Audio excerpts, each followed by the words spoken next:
Please, let me stay your wife. It was Friday morning when my wife calmly informed me that she was going out tonight after work and probably wouldn't be back until the next day. Her speech was well prepared, and the speed and aplomb with which she delivered it instantly convinced me that there was nothing I could do about it.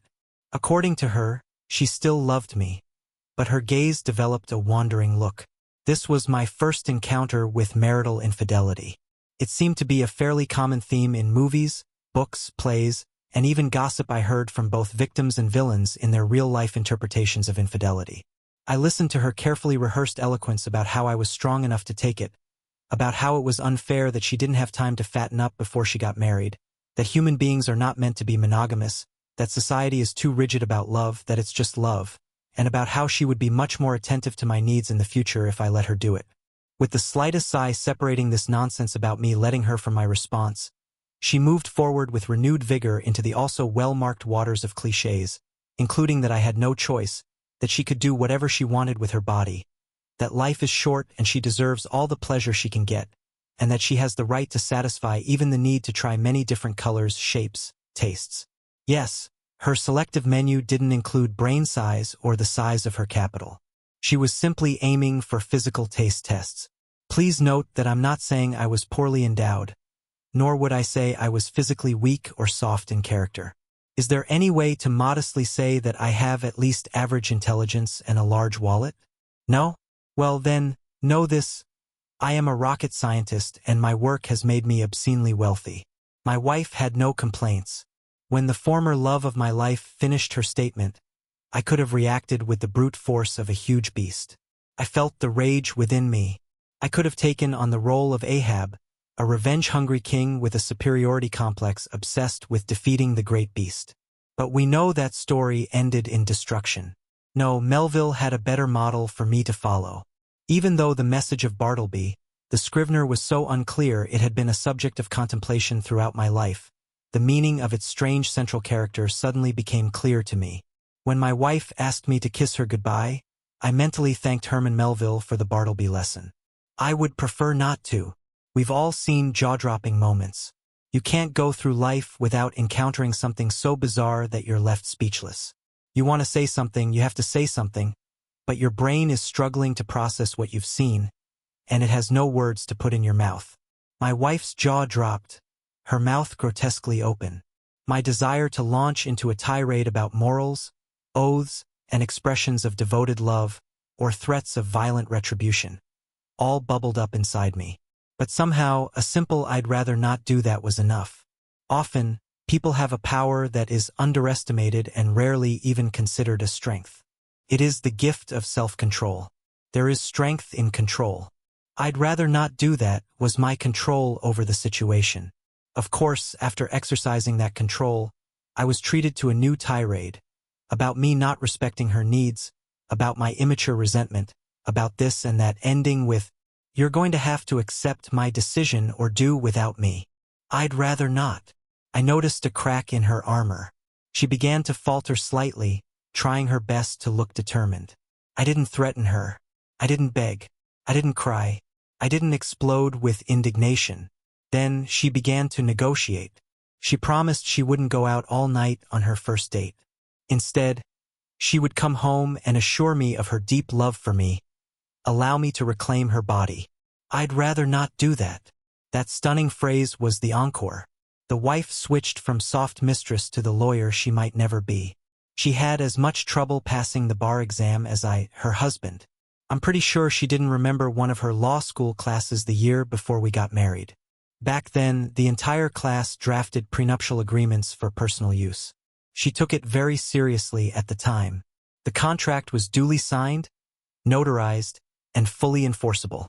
When she launched into her next tirade about how if I wanted a divorce, she would take my house, my bank account, and even my trust fund, how she would end up in my house, in my bed, sleeping with whoever she wanted and whenever she wanted, and how I would pay for it, I had a simple answer. I'd rather not. She didn't come back that night for me to reclaim her body. She didn't come home Saturday afternoon or Saturday night. The sun was just setting on Sunday night when she dragged herself into the house, looking like a wild animal had just driven her onto the rocks. She dumped her bag on the patio of our house next to the grill, where I had a nice, sizzling ribeye cooking. I didn't even bother to look in her direction. I figured you'd rather not kiss me now, right? I went about my business, smearing the marinade on the sizzling meat and turning the corn a quarter turn. Would you mind cooking one of those for me? I'd rather not. That's right, I should have known. Are you ever going to say anything else besides, I'd rather not? That gets tiresome very quickly. I turned to her and was about to say something when she beat me to it. No, don't even talk about it. I'm tired. It's better if you don't do it. That's the punishment, isn't it? It's going to be a long night tonight because we have to talk about it. And you're going to have to say something. Nothing? Is that really the end of it? You're going to file for divorce? 2 years of dating in college, 3 years while I was in law school, and 2 years after that. 5 years of marriage, 7 years together. And you give that up in 2 weekends. While I researched something else I needed. It's been eating away at me for years. I thought it was all set when I married you. I love you and will love you forever. But I couldn't be around another guy without wondering how good he was in bed, questioning how it felt to be fixed instead of cherished. I needed to feel and understand the differences, to be the girl on the cover of a love story with a rough cowboy who does whatever he wants to her, or where the lord of the manor exercises his rights over me, a humble peasant girl. I'm sorry, but I couldn't help myself. You're a wonderful husband and a wonderful lover, but I should have seen. I should have tried other men. Oh, baby, I'm so sorry. Please don't just stand there in silence. Say something. I put the steak and cob of corn on a toasted bun and placed a grilled peach on top. Then, I turned to look at my wife for the first time since her return. I prefer not to do that. No, baby, don't do that. Don't be so cold to me. Yell at me, threaten me, hit me. Just don't ignore me. I know I was wrong, and I'm sorry. I'll do anything for you. Just take me back. I'd rather not. Things got heated after that. No, I didn't grill her a steak, although for a moment I considered completely charring something for her. In the days that followed, she tried to talk, but every request she made was met with the same quietly polite response. I'd rather not do that. The following Friday, she came home late, talking a mile a minute about a happy hour with her coworkers. Then, she noticed there was nothing on the table, and I was getting dressed to leave the house. What's going on? Are we going somewhere? Oh, wait. You're not taking me with you, are you? I shook my head and gave her the standard answer. I'd rather not. And I left. I went out to dinner with my parents, who were in town for the weekend. I put them up at the Hilton by the river because I didn't want to involve them in our drama at home. They, of course, already knew all about it and were happy to have a wonderful evening with dinner on a river cruise. I got home at 10:30 p.m., still looking like $1,000,000. I was met by a crying wife. I went to bed. I don't know what was going on in her head, but the next morning, I woke up to the smell of the breakfast she had made. This time, my wife didn't question me about anything before she spoke. Last night was awful. You left without me and I was left home alone. I couldn't get rid of the thought of you being in town with another woman. I felt so awful. Now I realize how you must have felt when I was gone all weekend. If I ask you a question, will you answer me honestly? Were you with another woman? Considering I had dated both of my parents, and my mom is definitely a woman, I answered honestly. Yes. Her face reflected mixed emotions. She now knew that I had dated another woman last night, and that filled her mind with anxiety. On the other hand, I had said something else, something new. It was a good conversation. I ate breakfast, and after picking up my golf clubs, I left. We played golf, my father and I. He was in his 40s, but he was hitting like he was in his prime. At one time, my dad won a community service award for coaching Special Olympics locally for many years and then serving as the state team director. During the game, we talked about everything but my marriage. I got home just in time to shower and get dressed for dinner. My wife decided to approach me as I was coming down the stairs and heading toward the garage. She saw me wearing my tuxedo, and again, I took special pleasure in seeing her tonsils as her jaw dropped open. She must be really special to get a night worthy of a tuxedo. I nodded. Honey, I have to tell you that no one compares to you when you dress like that. All of our anniversary dinners have been unforgettable. She's a lucky girl, whoever she is. I don't suppose you want to share with me? I'd rather not. Well, I understand. I realize I screwed up. I realize I tossed you aside and then spent the weekend humiliating you. I should never have done something like that. A wife's story about her weekend. I will always regret it. Friday, my date got me a burger at Wendy's on the way to the concert. He told me we had great seats, so I dressed well. You saw me, I looked nice. Turns out our seats were so far away from the stage that I couldn't see the singers even through binoculars. Then he made me buy a beer. Well, I was driving the whole way. It was my car. It was my gas. And then I bought dinner. Anyway, my first date in my big adventure happened with the cheapest douchebag in the state.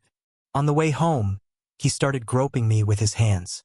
So, when we were in our neighborhood, I waited until he stopped at a red light at an intersection, jumped out of the car and went to McGuire's Lounge where a blues band was playing. The jerk tried to follow me. But you know Eric, the bouncer who works there when they have live bands playing? I told him the guy was a creep and was following me. Can you believe it? Like I promised him anything. When I went into the restaurant, I saw a guy I knew from work. He was there with some friends. We hung out and I went to his house. But he was so drunk, I had to drive him myself.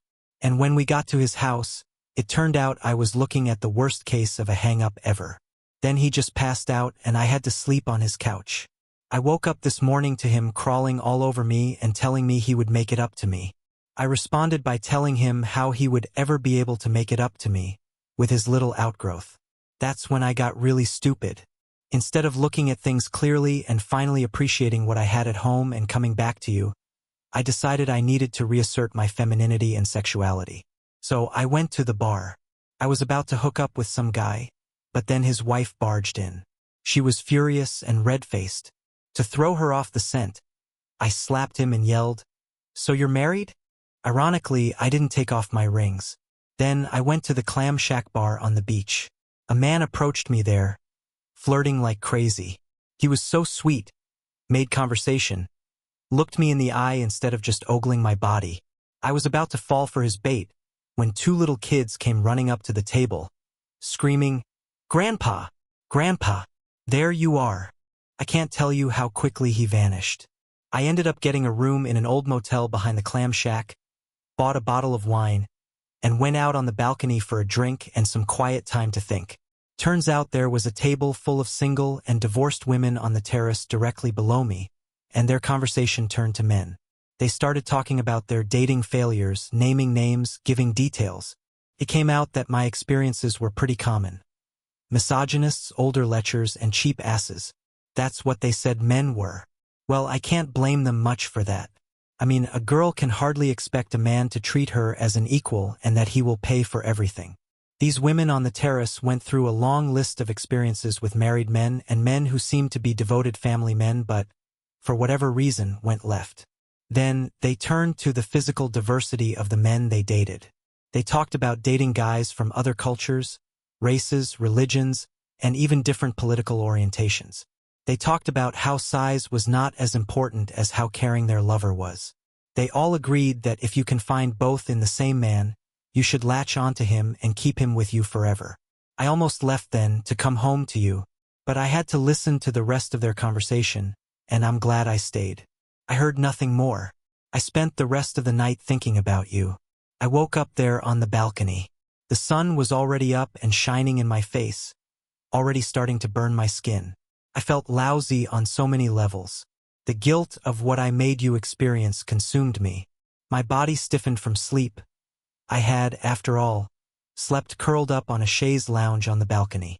My stomach was upset from the disgusting food and the 2 bottles of wine I had consumed the night before, and my head ached from all of the above. I made arrangements for a late checkout and went back to bed. When I woke up, I showered, got dressed, and came home. Honey, that night, I walked out of our house into the street with the firm intention of cheating on you. But I didn't. The universe was on your side, baby. It made it clear that I was meant to be with you, only you. Please forgive me. Please let me still be your wife. Please let's forget my transgression and go back to our happy life. Please. Her eyes filled with tears. I felt sorry for her. I felt sorry for her. What I didn't feel was love. I looked into those eyes, into the eyes of the woman I had loved for so long, and gave her my answer. I would have preferred not to. Epilogue. I didn't tell her that this other woman I was dating was my mother. I didn't tell her if I believed her sad story about how her dreams crumbled that weekend. I told her I loved her, because I wasn't sure I did. I didn't say anything else. She didn't give up on me. She tried to get back into my heart, while I managed to avoid her by traveling for work or staying in town after a long day. I only answered her questions with a nod, nodding yes or shaking my head no, but nothing more. I slept in a different room. I ate at different times than her. Eventually, she got tired of the struggle. We never divorced, but in the aftermath, she went to live somewhere else. I think I will put an end to it someday, but for now, I'd rather not. The end.